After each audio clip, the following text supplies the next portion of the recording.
Hoje eu quero falar sobre uma profecia, um anjo e um homem grandemente amado. Porque Domingo de Ramos tem tudo a ver com isso. Hoje é Domingo de Ramos, que é 6 dias antes da crucificação, e todos conhecem a história de Domingo de Ramos. Ele entrou em Jerusalém em cima de um jumento, um jumentinho. A mãe daquele jumentinho estava ali, mas ele entrou em cima de um jumentinho, para se cumprir a profecia em Zacarias que diz: não temas, alegre-se, ó filha de Sião, porque o teu rei, diga rei, teu rei virá, justo e salvador e pobre, e montado sobre um jumento. Ok?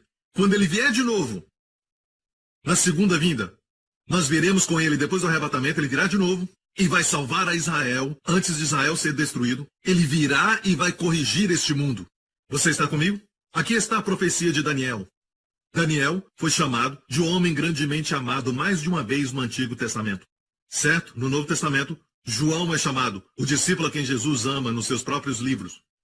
Mas no Antigo Testamento, a frase grandemente amado é usada para Daniel. Daniel foi um dos cativeiros que foi levado para fora de Israel no Antigo Testamento.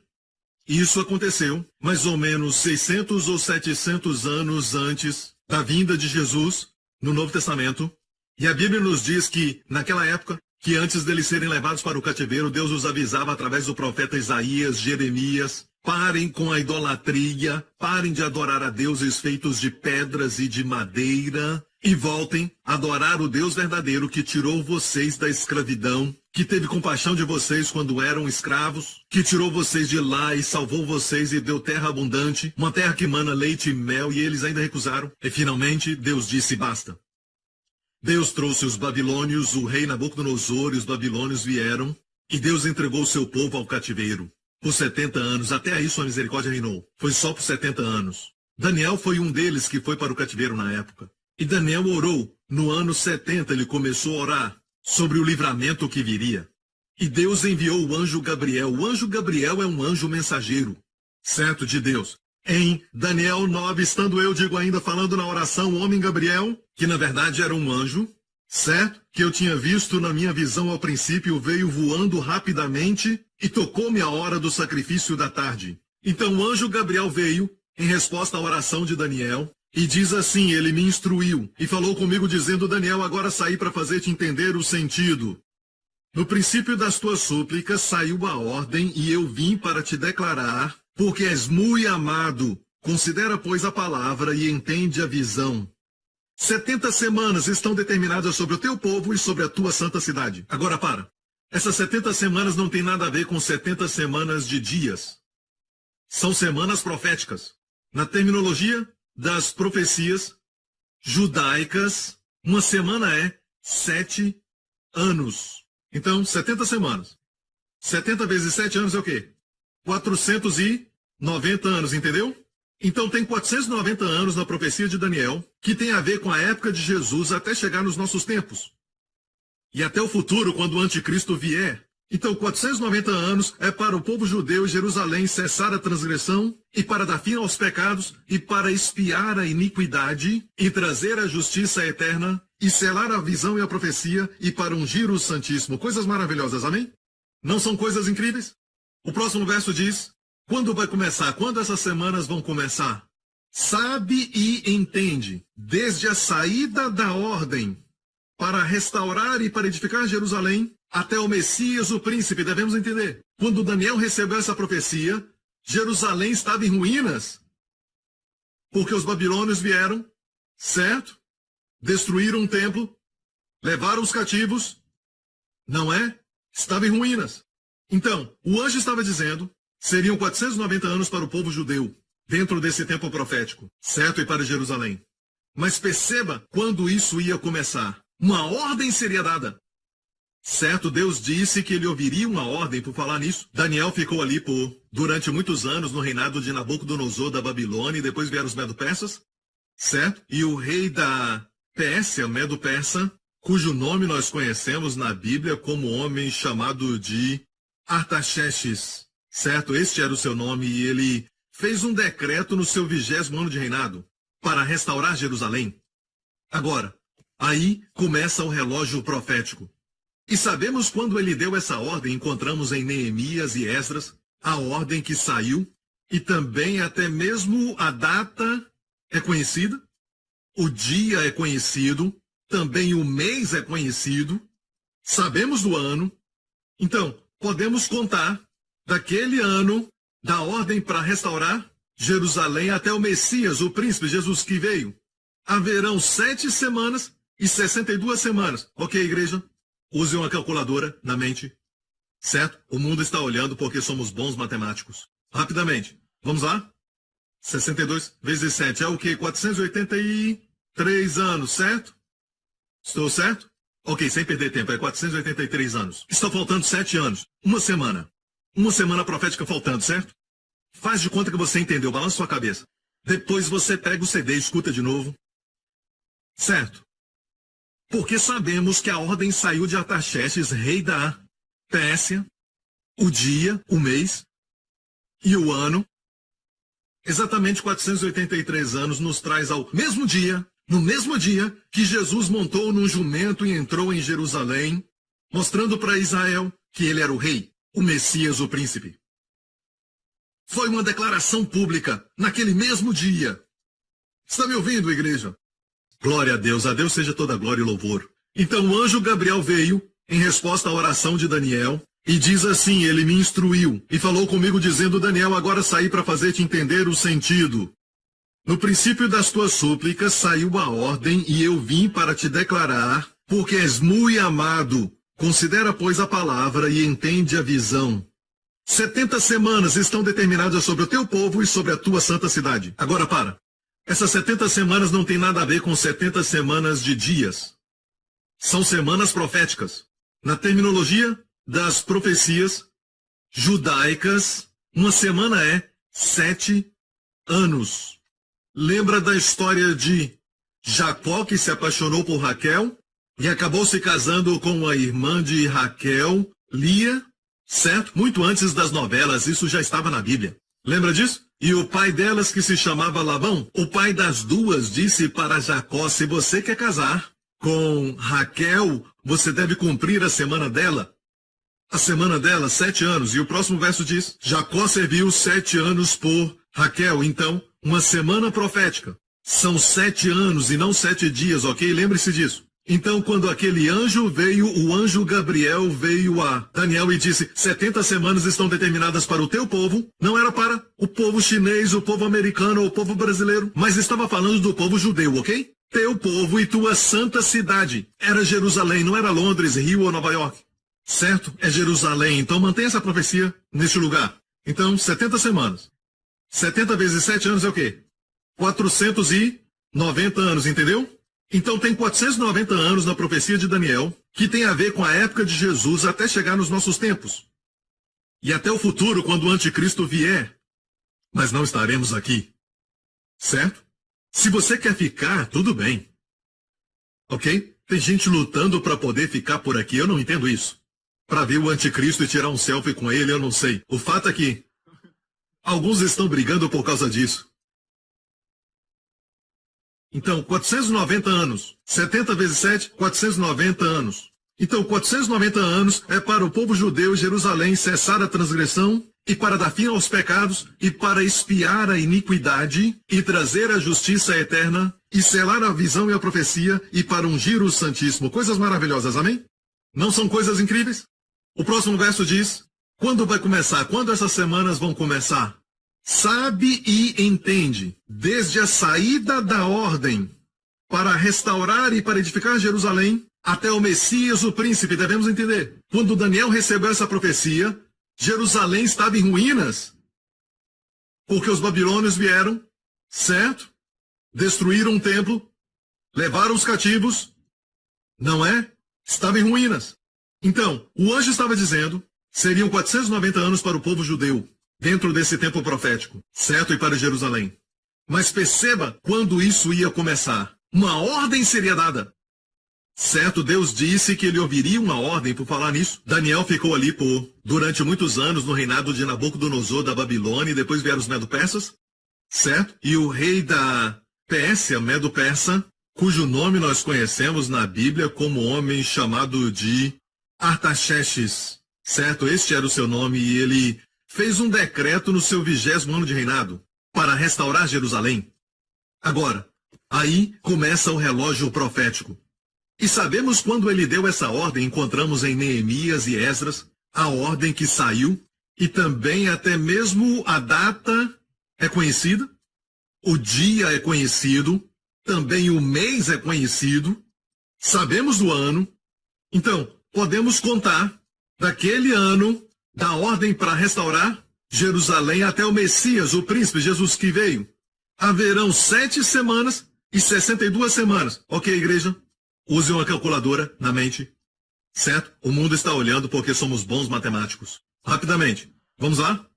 62 vezes 7 é o quê? 483 anos, certo? Estou certo?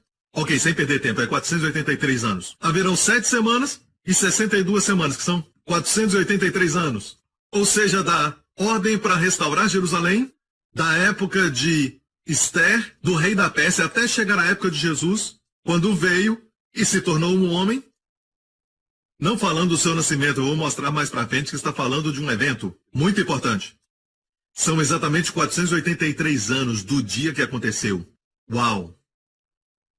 Uau! 483 anos são 7 anos a menos do que 490 anos. Estou certo?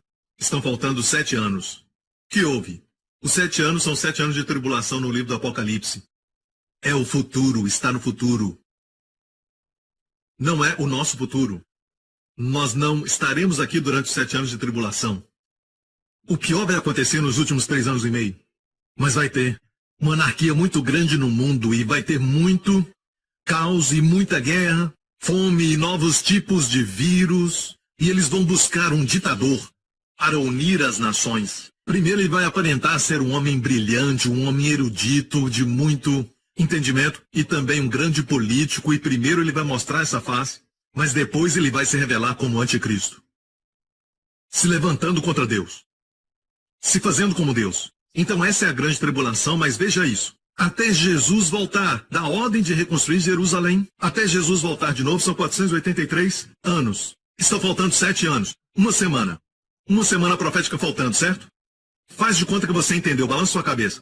Depois você pega o CD e escuta de novo. Certo? Porque sabemos que a ordem saiu de Artaxerxes, rei da Pérsia, o dia, o mês e o ano. Exatamente 483 anos nos traz ao mesmo dia, no mesmo dia que Jesus montou num jumento e entrou em Jerusalém, mostrando para Israel que ele era o rei, o Messias, o príncipe. Foi uma declaração pública naquele mesmo dia. Está me ouvindo, igreja? Então, olhamos para a história no domingo de Ramos, e hoje é domingo de Ramos, certo? 6 dias antes da crucificação. Certo? Então, qual o significado do domingo de Ramos? Pregamos sobre a sexta-feira santa, sobre a ressurreição. Mas qual o significado deste domingo? É especial para Israel porque foi um momento que Israel poderia ter recebido o perdão dos pecados, salvação, prosperidade. Foi o dia que poderiam ter orado assim. Olha aqui, Salmo 118. Esse é o dia que fez o Senhor. Regozijemo-nos e alegremo-nos nele. Eu sei que muitos conhecem esse verso porque cantamos: este é o dia que o Senhor fez. Ela falou que me ama, este é o dia que o Senhor fez. Eu ganhei na loto, aleluia. Este é o dia que o Senhor fez, meu filho passou de ano, aleluia. Este é o dia, temos razões para comemorar o dia, mas no tempo profético de Deus, o dia é o dia quando Jesus veio como rei.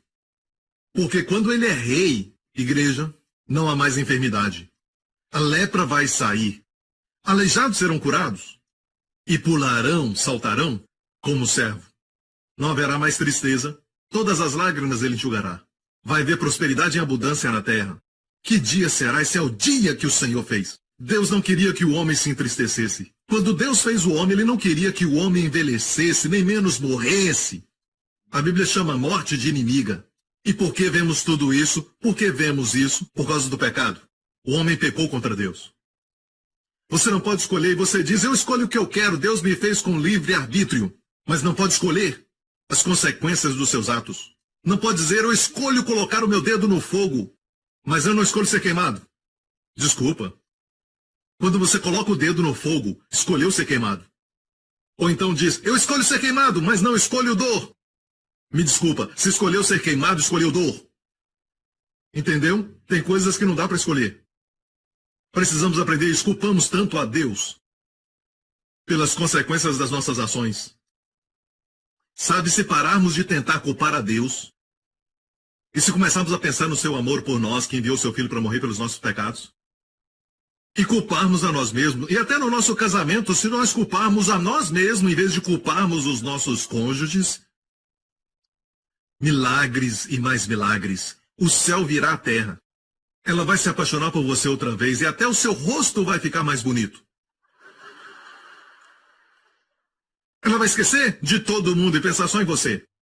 Se tão somente assumirmos a culpa, mas apontar o dedo é algo que o homem faz desde que caiu no jardim. Adão disse de uma maneira categórica. Quando Deus disse, Adão, onde você está? Ele sabia onde Adão estava, mas queria que ele respondesse. Ele disse, sabe, eu comi daquela fruta, mas você tem que entender, Deus. A mulher que tu me deste me deu a fruta.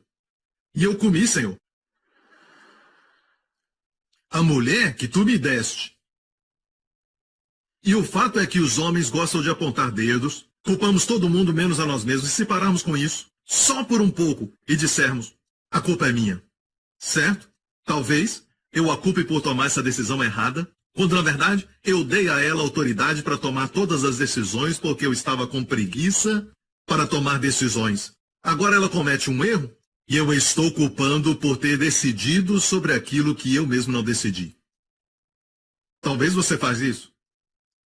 A água pode se mudar em vinho no seu casamento. Prega, Pastor Prince! Aleluia! Ainda bem que você botou, Pastor Prince. Obrigado por falar isso, aleluia. Mas, no mesmo dia, sabemos daquele dia, e na verdade um dos chefes da Scotland Yard, em 1898 a 1901, ele foi o responsável pelo caso do Jack o Estripador, certo, na Inglaterra. E ele também era um teólogo. Ele e outros com ele naquela época fizeram um estudo da ordem do rei Artaxerxes até aquele dia e descobriram que foi aquele dia em que Jesus entrou em Jerusalém sobre um jumento, falando a Israel, esse é o seu rei. Zacarias, um jovem profeta que viveu no Antigo Testamento, antes de Jesus nascer, ele profetizou. Alegre-se, filha de Sião, seu rei vem montado sobre um jumento, justo, salvo e pobre. Isso não é lindo? Imagine um rei que tem todo o poder nas suas mãos e ele usa esse poder para limpar um leproso, para ressuscitar o morto, para enxugar as lágrimas de uma viúva cujo filho tinha morrido, que amava as crianças e as abraçava e as abençoava, dizendo, não proibais que elas venham a mim. Que rei! Que salvador! Alegra-te, ó filha de Sião, teu rei vem. E ele veio. E para você saber, essa caminhada na verdade começou em... Mostra para eles. Mas antes, deixe-me mostrar isso. Esse é o dia que fez o Senhor. Eles deviam fazer essa oração, é chamada Hillel. Há um lugar nos evangelhos que diz que Jesus cantou. Se lê com cuidado. E foi justamente no final da Santa Ceia, depois que eles comeram pão, a Bíblia diz que Jesus e os discípulos cantaram. E se você sabe o que eles cantam depois da Páscoa, é o Hillel, Salmo 118. Ok? Eles cantaram assim. Esse é o dia que fez o Senhor, regozijemo-nos e alegremo-nos nele. Salva-nos agora, te pedimos, ó Senhor. Seja um vício como o testemunho que eu li agorinha mesmo, talvez uma depressão, ou pensamentos suicídios, ou talvez até maus costumes, o que quer que seja. Salva-nos agora, você deve orar. Amém? Ou se você está com problema financeiro, está sempre com dívida, o próximo verso diz, ó Senhor, te pedimos, prospera-nos. Que coisa incrível, quando Jesus vem, salvação vem. Quando Jesus vem, prosperidade chega. Aleluia! E de fato é tão lindo porque no hebraico a palavra agora é repetida 2 vezes nesse verso, o verso 25. Deixe-me falar para você em hebraico, ok? Está pronto? A poesia ficou perdida na tradução. A palavra prosperidade, por exemplo, é a palavra saliak. É a palavra mais usada para prosperidade. Por exemplo, diz: José foi um homem próspero, José foi um homem saliak. Medita na minha palavra de dia e de noite e vai prosperar, você vai saliak. Certo? É a palavra mais usada no hebraico para prosperidade. Saliak. Certo? Agora preste atenção, vou falar em hebraico toda a oração. E você vai ver essa poesia. Aná Adonai Hoshiana. Falamos Osana, eles diziam Hoshiana. Certo? Quer dizer salva. Aná Adonai Hoshiana. Aná Adonai Hasliana. Prosperidade. É lindo. Aná, eu oro agora. Ou hoje. Aná Adonai Hoshiana. Aná Adonai Hasliana. Envia agora salvação. Envia agora prosperidade. Se o seu filho está doente, diga: envia agora. Quando Justin ficou doente, eu fiz essa oração. Envia agora salvação. Envia agora prosperidade. É lindo porque é uma poesia no hebraico. Amém. E continua assim: bendito aquele que vem em nome do Senhor. Baruch haba Hashem Adonai.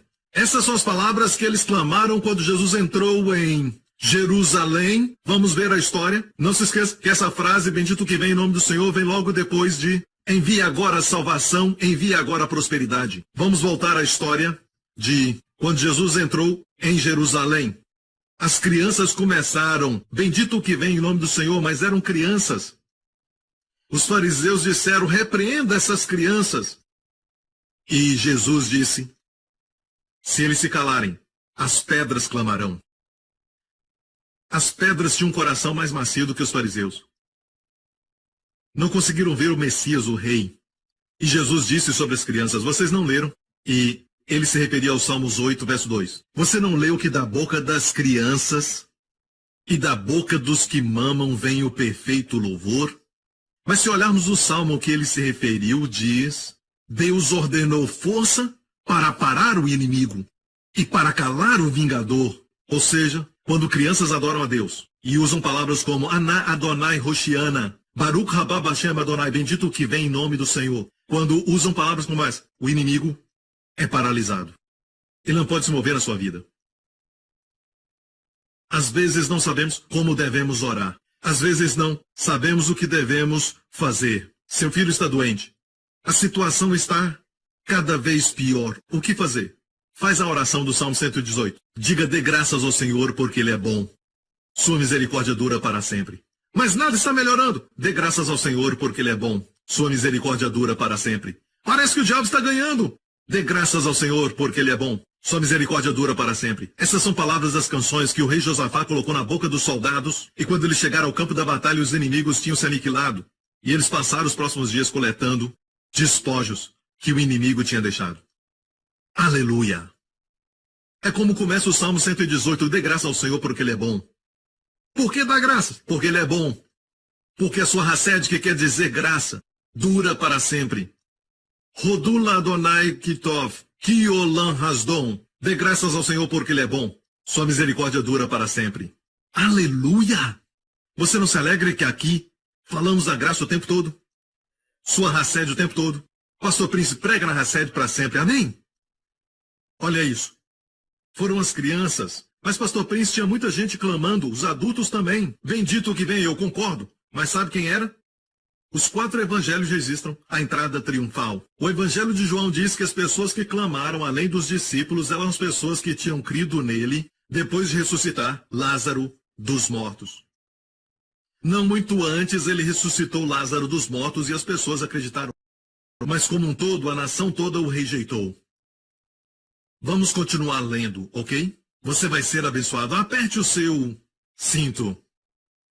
Certo? Vai ser uma viagem. Vamos lá para o texto que diz: e quando já chegava perto da descida do Monte das Oliveiras, toda a multidão dos discípulos, regozijando-se, começou a dar louvores a Deus em alta voz, por todas as maravilhas que tinham visto, dizendo: bendito o Rei que vem em nome do Senhor. Baruch haba Malek Bashem Adonai.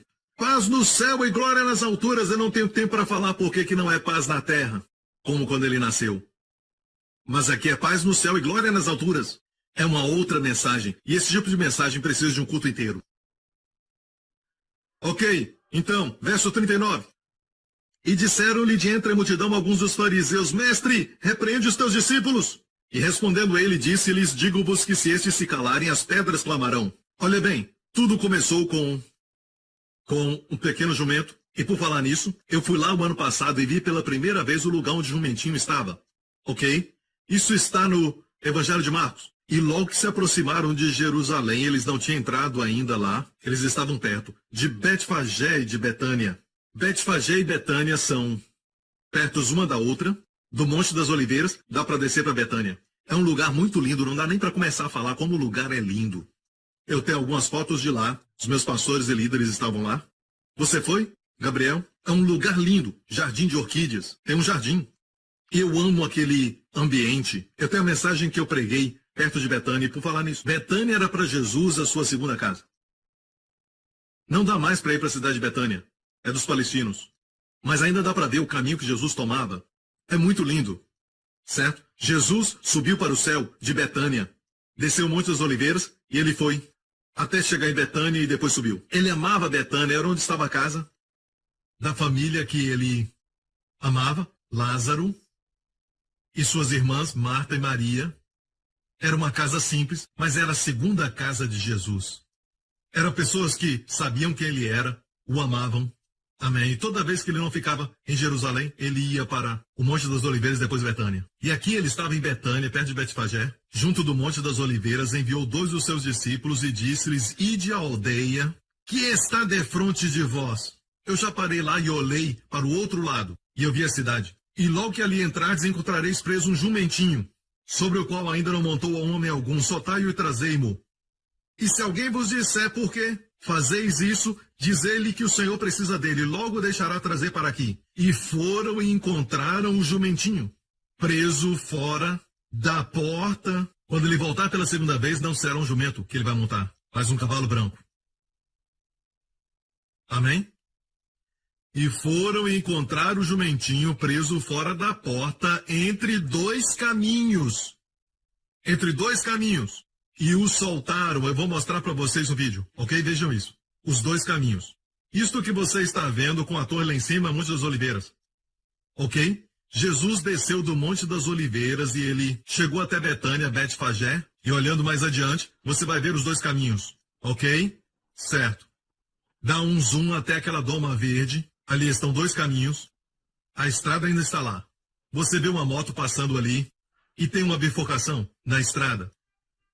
Ali estão os 2 caminhos. Ali estava o jumentinho, amarrado ali. Jesus estava aqui em cima e disse: podem ir lá, tragam o jumento. Ele foi preparado para este momento. E se o dono perguntar, quem pediu? O Senhor. Ele vai entender. Ele se assentou ali. Quando você vai a Israel, tudo se encaixa. Você diz, uau, tudo se encaixa. Então de lá, Jesus se assentou no jumentinho, as pessoas lançaram ramos de palmeiras. E hoje algumas pessoas em algumas igrejas continuam usando as folhas de palmeiras. E eu falei para os meus pastores que se levantarmos as mãos, estamos fazendo o quê? Deixa para lá, tudo bem. Mesmo assim, bem. Enquanto eles lançavam os galhos de palmeiras, eles clamavam, Hosana, Hosana, Hosana, que quer dizer, salva-nos. Hoshiana, Ana Adonai, Hoshiana, Ana Adonai, Hashiliakla, que quer dizer, prospera-nos agora, salva-nos agora. Mas infelizmente eram somente crianças e os discípulos e os que creram nele quando ele ressuscitou Lázaro, mas toda a cidade de Jerusalém e a liderança o rejeitaram. Não reconheceram o tempo da sua visitação. Com ele também veio a salvação em todas as áreas da vida. Na área que precisamos de salvação e os chineses que precisam de salvar a face. Qualquer área que precisa, certo? Ele veio trazer salvação, prosperidade, e não estou falando de dinheiro. Tem pessoas com muito dinheiro, mas são pobres. Muito pobre, até triste de se ver. Tem 4, 5 casas, 10, 20 carros, mas são pessoas pobres. Não estou falando só de dinheiro. Sim, você precisa de dinheiro, o senhor sabe. E não se aproxime de Jesus se não quiser prosperar. Porque sempre que trouxer um pouco, vai se tornar muito nas suas mãos. Trouxeram 5 pães Ele alimentou 5.000 pessoas. Como eu já disse antes, não venha para Jesus se você não quiser ser próspero, ter saúde e ser livre de drogas. Não venha a Ele. E esta não é a igreja para você. Amém? Porque Jesus está vivo e bem nesta igreja. Amém? Então, ele montou no jumentinho, eles o adoravam, certo? Rosana, Baruch Rabá, Hashem Adonai, bendito que vem em nome do Senhor. E a Bíblia diz, mais em frente, e eu já li essa parte, mais embaixo, quando se aproximaram, ele viu a cidade e chorou sobre ela. Deixe-me falar algo sobre a liderança aqui, líderes. Eu falava isso com os pastores numa sala. Sabe, quando as pessoas te elogiam, as pessoas em volta estão te bajulando, estão erguendo a voz e clamando, exaltando o seu nome. É fácil para você chorar? Rodeado de elogios? Mas quando o jumentinho começou a descer, e alguns já estiveram ali em Israel, quando ele desceu, ele parou e olhou para Jerusalém. E Jesus chorou sobre Jerusalém. Agora, existem duas palavras para o choro de Jesus. Uma foi quando chorou no túmulo de Lázaro. O versículo mais curto da Bíblia, Jesus chorou. Toda competição de memorizar verso.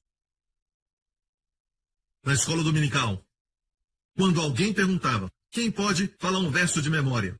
As primeiras 5 mãos vai ser Jesus chorou. O versículo mais curto da Bíblia. Mas quando Jesus chorou no túmulo de Lázaro, foi um choro silencioso, suas lágrimas desceram. Choro silencioso. Mas aqui, ele chorou em voz alta. Ele chorou muito sobre a cidade. Ele sabia o que ia acontecer por terem rejeitado. É triste quando alguém rejeita Jesus. Sabe, eu estava pensando comigo mesmo. Essa manhã eu estava pensando isso. Algumas pessoas aceitam Jesus, outros não aceitam. Sabe o que eu estou dizendo? Eu sou salvo, minha família está salva e muitos que eu amo também. Se você não aceitar Jesus, eu não estou perdendo. Eu não vou perder, mas você vai. Mas o Senhor não tem esse tipo de atitude. O Senhor deixa as 99 para buscar a perdida. Para Ele é uma perda. Ele te ama. Ele não é como nós, aceita ou não. Eu só sei que eu já estou salvo. Ele não tem essa atitude. Ele realmente ama. E Jesus chorou sobre Jerusalém. Agora, alguns perguntam isso. Por que Deus não nos protegeu? Por que não protegeu aquele e aquele outro? É muito fácil dizer Deus não faz isso, Deus não faz aquilo. É como ir ao ministro de transporte e culpá-lo por uma criança que foi atropelada. Não faz sentido. Sim, ele está no controle de todas as coisas. Mas existem regras que regem todo o universo. Dedo, fogo, queimado. Como 2 mais 2 é 4. Não pode mudar isso. E só porque você tem um PhD, não muda nada também. E aqui, ele chorou sobre a cidade. O que o fez chorar? Ele disse, se tu conhecesses, também, ao menos neste teu dia. E esse teu dia quer dizer, este é o dia que foi profetizado. Este é o dia de salvação. Este é o dia de prosperidade. Envia agora, quer dizer, nesse dia. Este é o dia que fez o Senhor. Se tu conhecesses nesse dia o que te preparei, o que a tua paz pertence. Agora, ele disse Shalom, o que pertence à tua saúde, o que o teu bem-estar pertence, o que a tua paz pertence. Se tu conhecesse. Mas agora, isso está encoberto aos seus olhos. Ele chorou enquanto falava essas palavras. Isso está encoberto aos seus olhos. Porque dias irão sobre ti em que os teus inimigos te cercarão de trincheiras. 40 anos depois que ele falou isso, os romanos vieram. E isso aconteceu. Te sitiarão e te estreitarão de todos os lados. E te derrubarão a ti e os teus filhos que dentro de ti estiverem. E não deixarão em ti pedra sobre pedra, pois que não conheceste o tempo da tua visitação. O que foi profetizado por Daniel, pelo anjo Gabriel. Não conheceste o tempo da tua visitação. Veja, igreja, vivemos dias terríveis. Graças a Deus temos um refúgio debaixo de suas asas. Posso ouvir um amém? Temos refúgio debaixo de suas asas. Como Jesus disse, também, no relato de Mateus, vamos dar uma olhada. Jerusalém, Jerusalém, mais em frente. Jerusalém, Jerusalém, que mata os profetas e apedrejas os que te são enviados. Quantas vezes quis eu ajuntar os teus filhos, como a galinha junta os pintinhos debaixo das asas, e tu não quiseste. E tu não quiseste. Quantos sabem que Deus, de forma alguma, sabe, força algo, se lança sobre alguém para abençoar ou para dar boas coisas? Ele não faz isso. Ele espera a pessoa desejar para abençoar. Até mesmo quando falamos da ovelha que se perdeu, depois que o pastor deixa as 99, a ovelha tem que aceitar ser carregada. A ovelha tem que aceitar ser colocada sobre os ombros. A ovelha tem que aceitar confiar na sua força. Mas tem que aceitar. Tu não quiseste quer dizer, tu não aceitaste que eu te protegesse. Eu não estou falando para você se proteger. Eu estou dizendo que eu vou te proteger. Igreja, ele está falando agora, nestes últimos dias, neste mundo que está terrível, certo? Não dá para saber o que eles vão fazer, qual a ideia que eles têm para o próximo avião. Ah, pastor, eu não voo mais. É assim que se vive? Não, meu amigo, está regredindo e não progredindo. Amém? Não, o jeito é encontrar refúgio debaixo de suas asas. Sabe que Boaz falou para Ruth? Uma linda declaração. O Senhor vai te recompensar por buscar refúgio debaixo de suas asas. Amo isso, o Senhor vai te recompensar. O Senhor vai te recompensar por se refugiar debaixo das suas asas. Ou seja, quando você faz isso, ele diz, obrigado. Que Deus! Que Deus! Quando eu era um garoto, não importava, certo? Se minha mãe estava usando um perfume chamado Chanel número 9 ou outro, quando acontecia uma tempestade, eu pulava na sua cama e entrava debaixo dos seus braços. Não ria, você fazia o mesmo. Ali era o meu lugar de refúgio, debaixo das asas da mãe. Amém. Quanto mais o Senhor. Amém. História real. Um fazendeiro teve o seu celeiro todo queimado e depois que o fogo apagou, ele foi caminhar, triste com aquilo, olhando para tudo que estava queimado à sua volta. E ele viu o que parecia com penas que estavam totalmente queimadas. Ele empurrou aquilo com os pés. Quando ele empurrou, era uma galinha que morreu queimada. Mas debaixo dela, debaixo do seu corpo, saíram vários pintinhos de debaixo dela. A galinha morreu protegendo os pintinhos do fogo. Foi o que Jesus disse: Jerusalém, como eu queria vos ajuntar como uma galinha ajunta seus pintinhos. Você já viu uma galinha? Eu tinha o costume de viver quando morei na Malásia por uns anos. Sou singapuriano, mas morei lá por alguns anos. Meu pai trabalhou na Malásia por alguns anos e tínhamos um jardim, um quintal. E eu sempre corria atrás das galinhas e até matei algumas. E quando o vizinho perguntava quem matou a galinha, eu colocava aquela cara de inocente. Eu tive que me arrepender de muitos pecados, sabe? E eu me lembro dessa galinha. E posso entender por que eles falam que a galinha é estranha, porque você corta a cabeça e elas continuam correndo de um lado para o outro. Já viu uma galinha correr sem cabeça? Elas ficam correndo para lá e para cá. Perderam a cabeça, não sabem que estão mortas. Depois de um tempo descobrem isso e morrem. Eu já vi galinhas e por isso usam a expressão você é uma galinha, porque tem medo. É uma galinha, certo? Mas quando elas têm pintinhos, uou! De repente elas olhavam para mim e abriam as asas.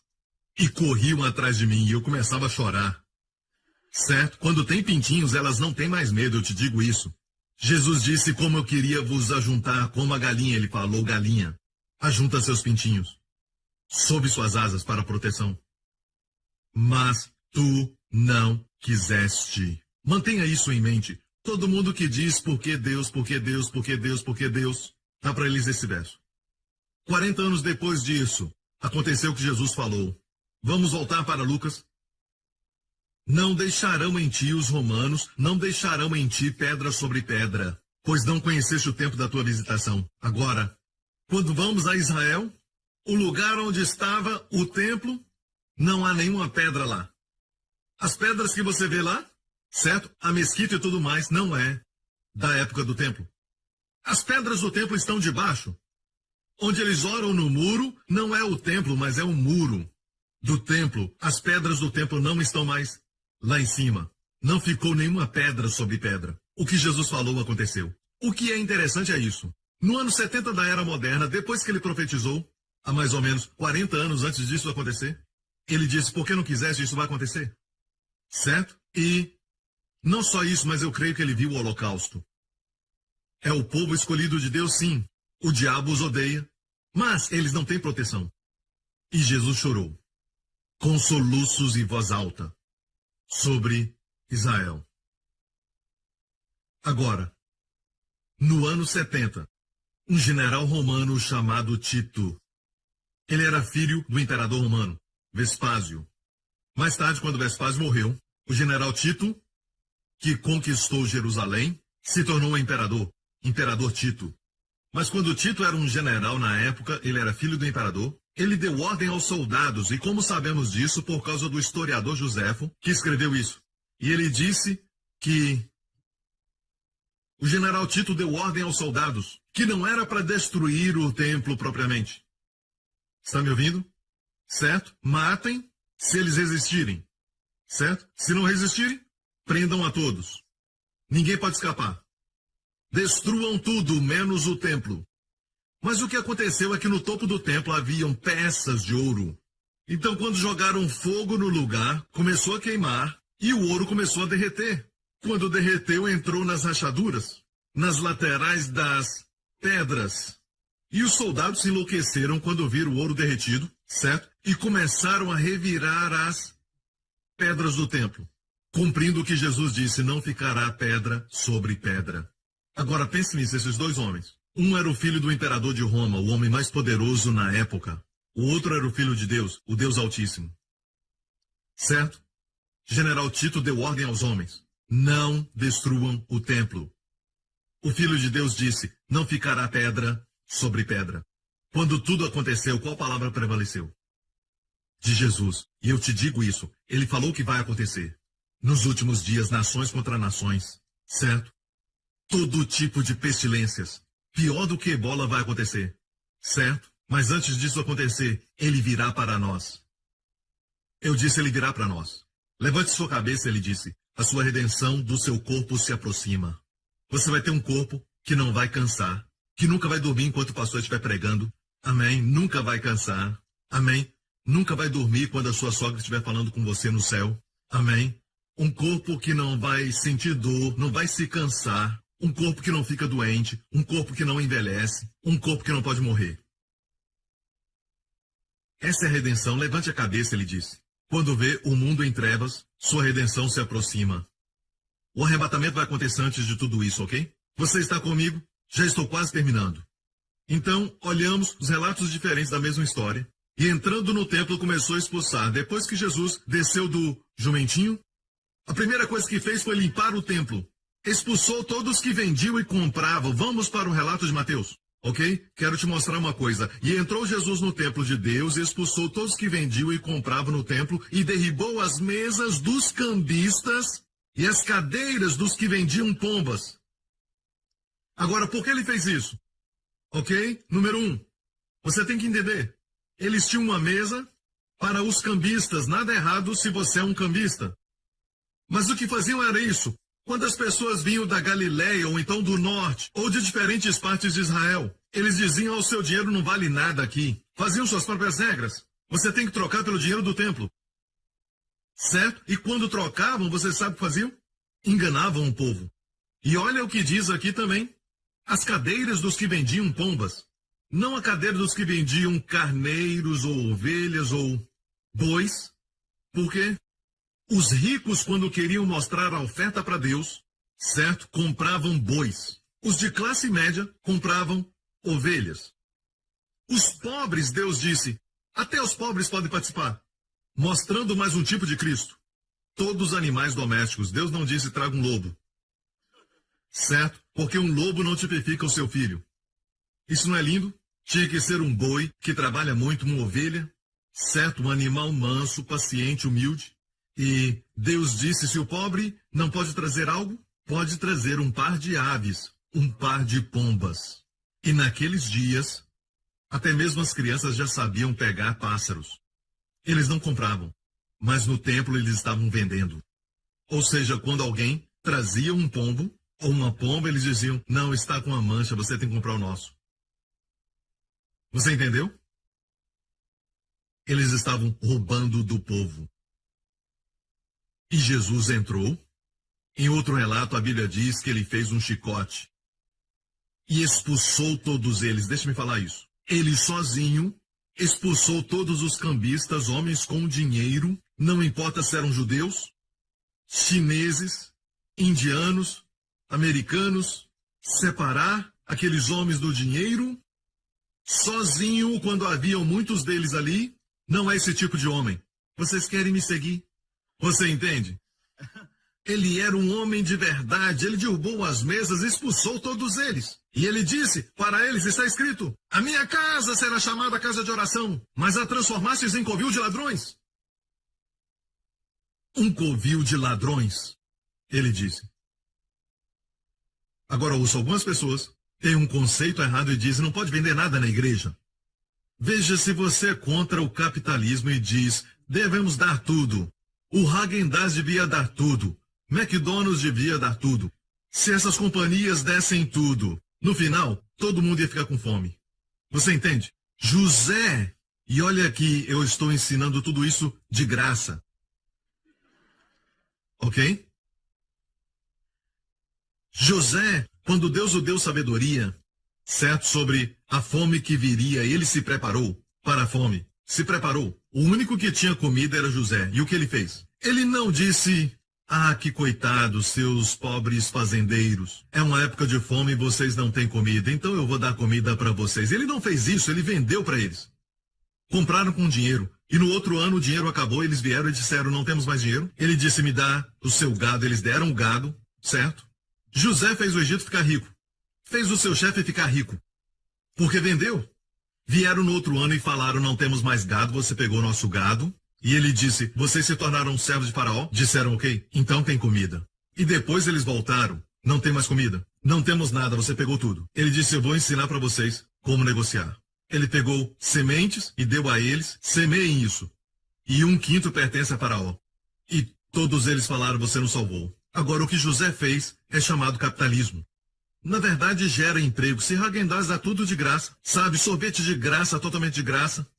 Ou McDonald's dá de graça o Big Mac para todo mundo. Não vai ter mais emprego para ninguém. Precisamos pensar nas pessoas que trabalham para eles, que precisam manter as suas casas, ficarão todos desempregados. Mas quando existe capitalismo, certo, então acontece o emprego e todo mundo pode trazer coisas para a sua casa e o sustento diário. E o comunismo é contra essa ideia. O jeito de Deus é sempre o melhor. Certo, mas mesmo assim, sabemos que o dinheiro pode ser um assunto muito delicado.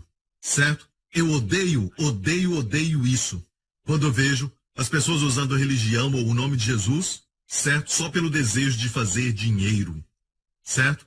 E isso não vem de Deus. Isso não vem de Deus. Mas fazer dinheiro é errado? Não, eu te falei. Amém. O Egito prosperou por causa de José. E todo o povo prosperou porque ele ensinou a fazer negócios. Amém? Quando você fizer negócios e ele se expandir, você vai ter mais empregados, eles são abençoados e se tornam também homens de negócios. É assim que deve ser. Amém? Hey, isso foi de graça. Amém? Isso é de graça, se somente ficar dando tudo de graça, ninguém vai valorizar. E em segundo, em breve não vai ter nada para dar. Todo mundo vai morrer. Não vai poder dar continuidade, não vai ter nada preparado para o futuro. Ok? Mas aqui é diferente, eles estavam levando vantagem sobre o pobre. Mas Jesus disse, minha casa será chamada casa de oração, mas transformaste em covil de ladrões. Ele disse, minha casa. Agora, é triste porque não reconheceram um tempo. Se dissessem, Baruch Rabá Hashem Adonai, e quero que você saiba, em 6 dias você vai morrer. Mas a ordem, a primeira vez que Deus diz para Israel no Egito, para pegar o cordeiro, Deus disse, no 10º dia, toma um carneiro, e no 14º dia matarás o carneiro. Um intervalo de 5 dias, certo? 5 dias de intervalo. Estou certo? Um cordeiro de 1 ano é muito bonito. Imagina o pai trazendo aquele cordeiro dentro da sua casa. Não ia matá-lo ainda, mas ia deixar as crianças brincarem com ele e tudo mais. E se acostumavam e tinham o carneiro como um bichinho de estimação. E os pequenininhos se apaixonavam pelo carneiro. E no 14º dia, 5 dias depois, o pai tinha que matar o carneiro. Imagina a dor da criança. Acho que Deus fez de propósito para sabermos. Deus disse, pega um carneiro de 1 ano, que é muito bonito. Não é uma ovelha ainda aí. As pessoas se apegam a ele em 5 dias. E Jesus entrou em Jerusalém.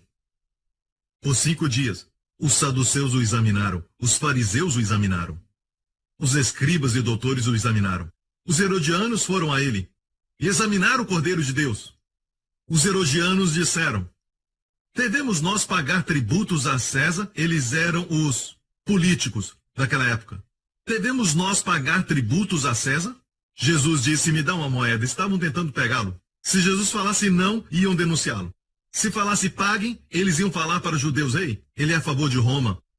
Você me entende? Me dá uma moeda. Certo? E deram a Jesus a moeda. Ele perguntou de quem é a face? É de César. Então ele disse, dá a César o que é de César, e deem a Deus o que é de Deus. E os herodianos saíram envergonhados. Examinaram o Cordeiro de Deus. Os próximos foram os saduceus. Os saduceus se aproximaram de Jesus e eles não acreditam na ressurreição. Eles são como alguns modernos que não acreditam em milagres, não acreditam em nada. Não acreditam no sobrenatural. Foram a Jesus e disseram, porque não criam na ressurreição, eles disseram, havia um homem que tinha 7 filhos, eles eram todos irmãos, 7 irmãos. E um deles se casou. E morreu. Certo? Então um outro irmão casou com aquela mulher e também morreu. Outro irmão casou com aquela mulher e também morreu. E essa mulher tinha má sorte. Isso, na verdade, era uma história muito fabricada. Já percebeu que as pessoas fazem isso? Quando querem desafiar, trazem uma história mal fabricada, certo? Eles queriam desafiar a Jesus acerca da ressurreição. Eles disseram, todos casaram com ela. E todos morreram. E no céu, de quem ela será esposa? Jesus olhou para eles. Vocês não conhecem o poder de Deus nem as Escrituras. No céu, não se casam.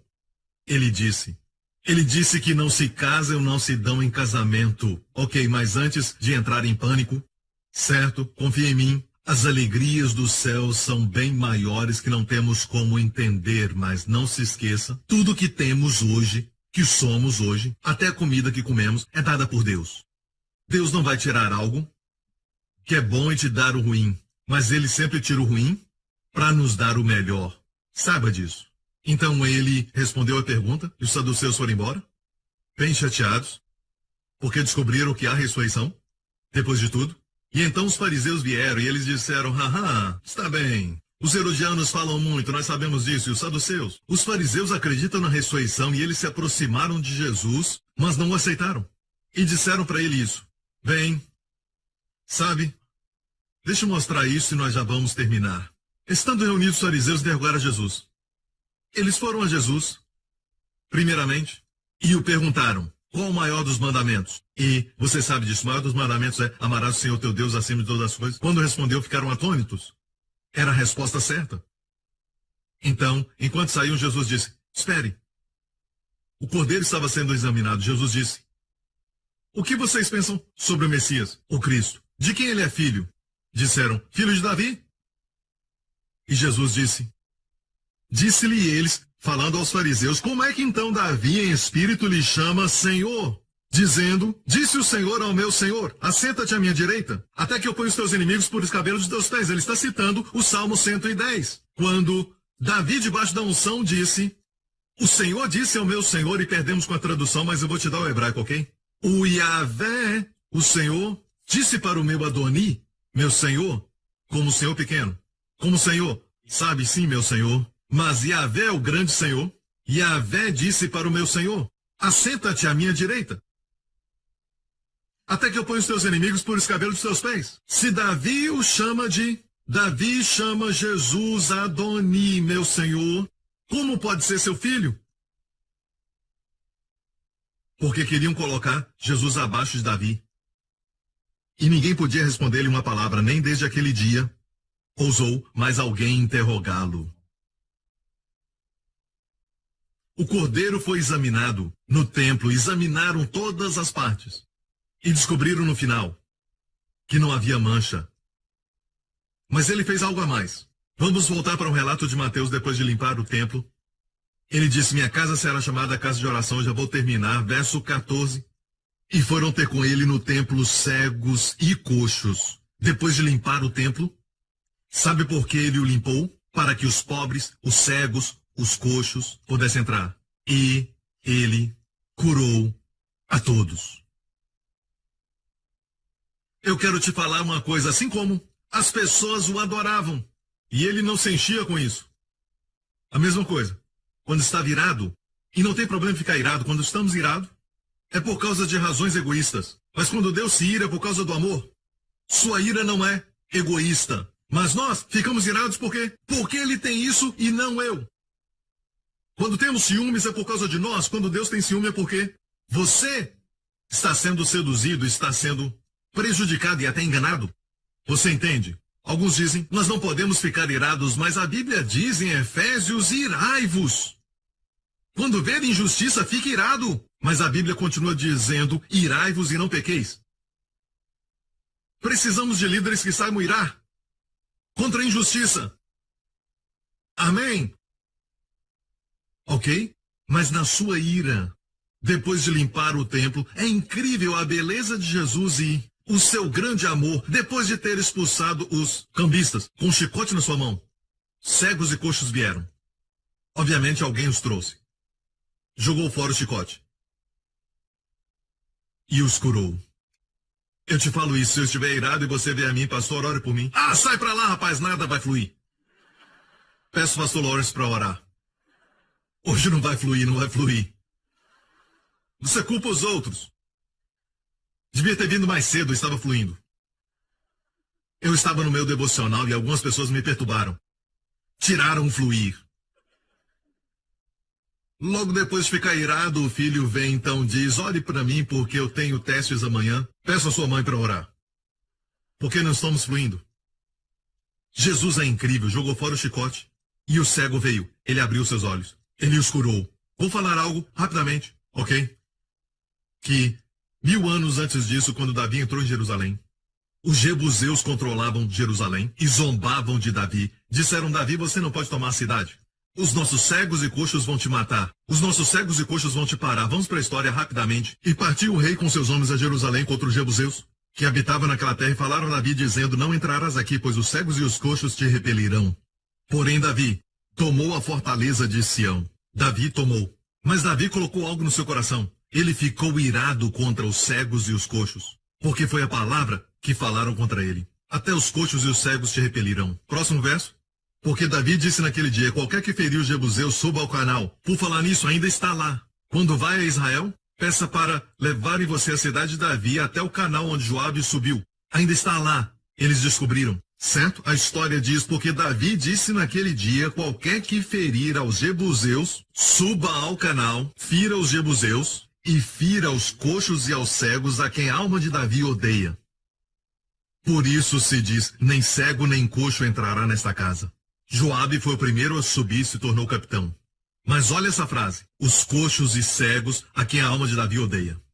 Davi odiava os cegos e coxos, com uma exceção. Mefibosete.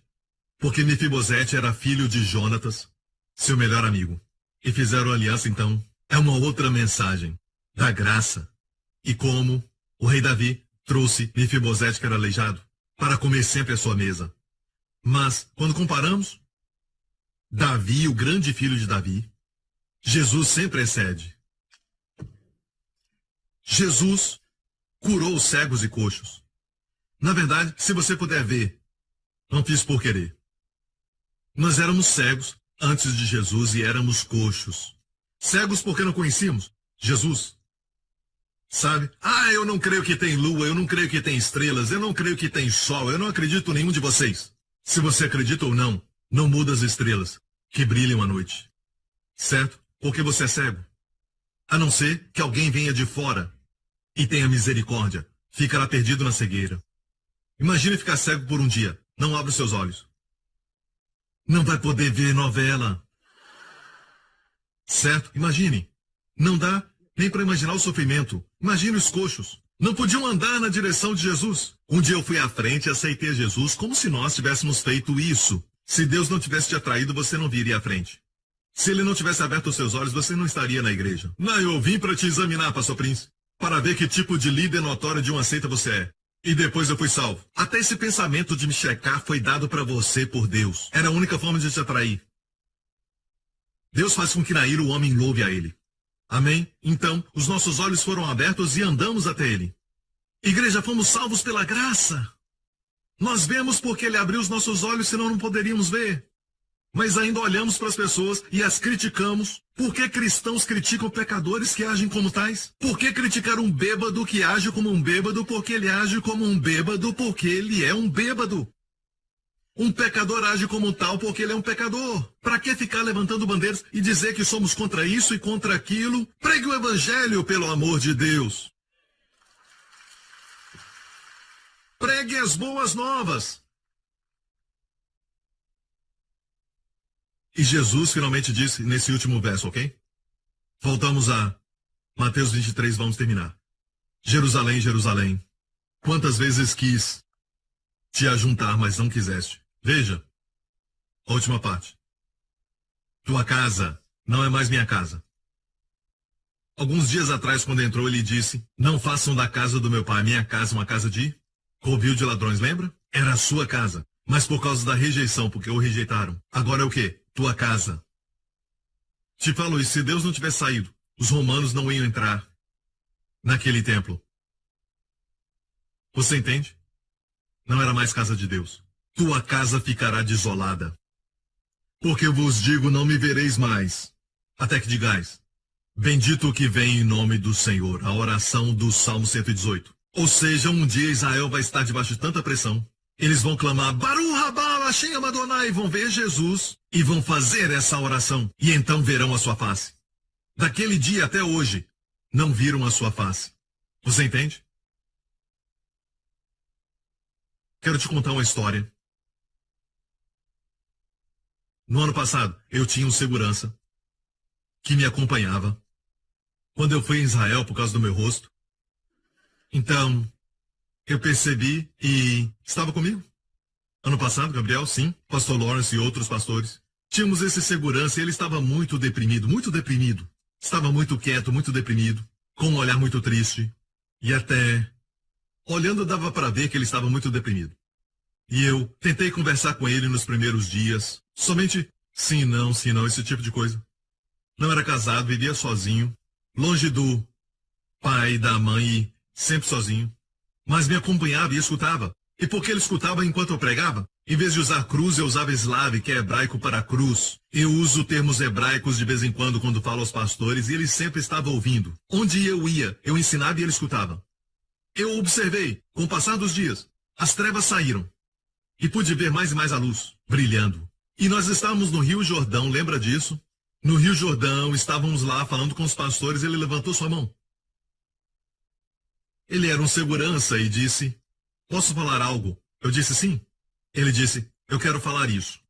Na verdade, eu era um comandante de uma divisão do exército de Israel que protege a fronteira com a Síria e com o Líbano.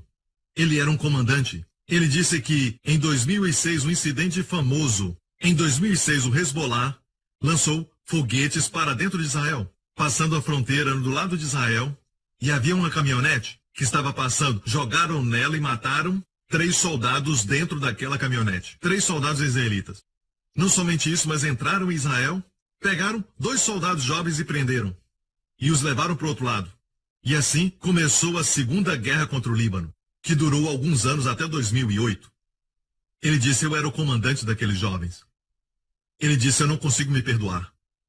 Quando eu fui ao funeral, e ainda conheci os pais daqueles que foram presos, eu só chorei, chorei, chorei. Ele disse que se afastou de todos e não podia mais trabalhar como comandante. Se tornou suicida, certo? E mudou para longe de todo mundo. E a única forma de viver era oferecer seus serviços como segurança.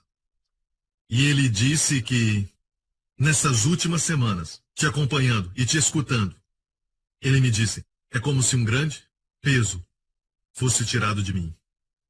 Por falar nisso, sabe que em 2008, Hezbollah pediu para Israel liberar 1000 prisioneiros de Hezbollah pelos 2 soldados israelitas. Israel deu para Hezbollah 1000 prisioneiros. Imagina a diferença, 1000 prisioneiros. E eles devolveram 2 soldados mortos. Os 2 morreram. Agora imagine o que Rafi, meu amigo, passou. Mas ele disse que o Evangelho da Graça o libertou. Amém. Meu amigo, queria que você visse o rosto dele. Ele chorou, nós choramos, todos choraram, sabe? E ele disse, minha vida mudou totalmente. Jesus mudou minha vida. Neste ano ele também vai ser meu segurança. Você tem que vê-lo. E olha, ninguém podia se aproximar de mim. Ele jogaria no chão e prenderia a pessoa. Sabe, eu disse, relaxa, relaxa, é o pastor Lawrence, relaxa. Sabe, ele é desse tipo, ele me ama tanto. E ele estava comigo, mas neste ano tivemos segurança extra e tivemos um rapaz chamado Adam, um rapaz jovem. E no ano passado eu pude salvar o Rafi e depois disso tivemos outro rapaz conosco porque o Rafi teve um outro compromisso nos últimos dias. Eu preguei para o segurança chamado Golan e ele usa óculos escuros, você vai ver a foto dele. E ele também foi salvo. Certo? Isso é incrível. E este ano, na viagem do mês passado, eles me deram um segurança, um jovem de boa aparência. Certo? Ele se chama Adam. Ele parece uma estrela, realmente. E ele tem uma pequena cicatriz no rosto. Ele me contou a história quando ele estava na Turquia. E sabe, ali na Turquia, ele estava carregando alguns armamentos e tudo mais. E juntamente com soldados israelitas, ele foi. E então, aconteceu uma batalha e cortaram o seu lado até expor os ossos, mas ele continuou lutando. E ele falou como o seu rosto foi dilacerado. Dava para ver os ossos, ele foi até o hospital militar e todos estavam ali, sendo tratados das suas feridas. Uma enfermeira veio e disse, uau, essa viagem foi muito ruim. Ele disse, sim, mas tem gente pior do que você. Ele disse, ok. Depois a enfermeira voltou e disse, hey, escute, o doutor aqui é um bom doutor, mas amanhã tem um cirurgião plástico que está vindo, certo? Mas você tem que esperar a noite toda com o sangue saindo. Ele disse, não importa, me dá um cirurgião plástico. Foi muito engraçado. Se olhar para ele, eu não posso mostrar o rosto dele porque ele está ainda em ação. Mas vou te mostrar essa foto. E aqui estou na frente dele. Ele está usando lilás, certo? E fizemos essa oração em Cafarnaum. À minha esquerda está o meu guia. Ele já foi salvo há muitos anos atrás. Certo, Golan foi o que foi salvo o ano passado e agora você olha para a minha direita, este é o comandante, que estava deprimido. Agora olhando para ele você vê que ele está alegre, totalmente liberto, ele tem uma paixão por Jesus e está até escrevendo um livro sobre sua história e Jesus, certo? E aqui eu estava orando por todos eles e olha o que eu estava fazendo, orando pelo do meio, certo? E Adam foi salvo. Adam recebeu Jesus em Cafarnaum. Glória a Deus. Ou seja, todos esses judeus foram salvos e agora eles estão dizendo, Baruch Rabá Hashem Adonai, Senhor Jesus, Tu és o Messias. Tu és o Salvador. Deus está abrindo os olhos do povo judeu. Para aqueles que amam os judeus, só o Evangelho da Graça pode tocar neles. Falar para eles, certo, cumprir a lei, ser salvo pela graça, uma mistura nunca vai salvá-los. Eles sabem o que a lei fez. Estão oprimidos, pesados por causa da lei. Só o Evangelho da Graça pode salvá-los. Amém, igreja? Dê a glória a Jesus. Aleluia! Aleluia! Para você, deixe-me anunciar. Por que você diz, bendito aquele que vem em nome do Senhor? Por que você aceitou a Jesus Cristo como Senhor e Salvador? Anã Adonai, Roshiana, Anã Adonai, Hasliana. Envia agora salvação para a sua vida. Envia agora, Pai, prosperidade para suas vidas, o nome maravilhoso de Jesus. E todo o povo diga, amém. Fique em pé. Se você confia em Cristo, hoje, sua salvação começa. Você pode sair deste lugar dizendo, eu não quero, mas amigo, se você confiar em Jesus Cristo, pelo seu nome você receberá perdão dos seus pecados. Ele morreu pelos seus pecados na cruz, e Deus o ressuscitou dos mortos, como um recibo divino, porque ele ressuscitou dos mortos sem os seus pecados. Seus pecados foram apagados. Amigo, se você confiar em Cristo, faça essa oração comigo agora. Amém? Eu não creio que, por um momento, você está aqui por acidente. Eu creio que Deus te trouxe aqui. Faça essa oração comigo e diga, Pai Celestial, eu creio que Jesus Cristo é o Filho de Deus, que morreu na cruz pelos meus pecados, porque Tu me amas. Tu o enviaste para ser meu Salvador, meu Messias, meu Senhor. Jesus Cristo é o Senhor da minha vida. Obrigado, Pai. Os meus pecados estão perdoados. Sou grandemente abençoado. Envia agora para a minha vida, para a minha família, salvação em todas as áreas. Envia agora prosperidade em todas as áreas. Em nome de Jesus. Amém. Parabéns, você é salvo. Amém. Salvo, eternamente salvo. Levante as suas mãos aqui neste lugar. Nunca menospreze a proteção. Mas por que, igreja? Colocamos a nossa confiança e buscamos abrigo sob a sombra das suas asas. Somos protegidos durante a semana.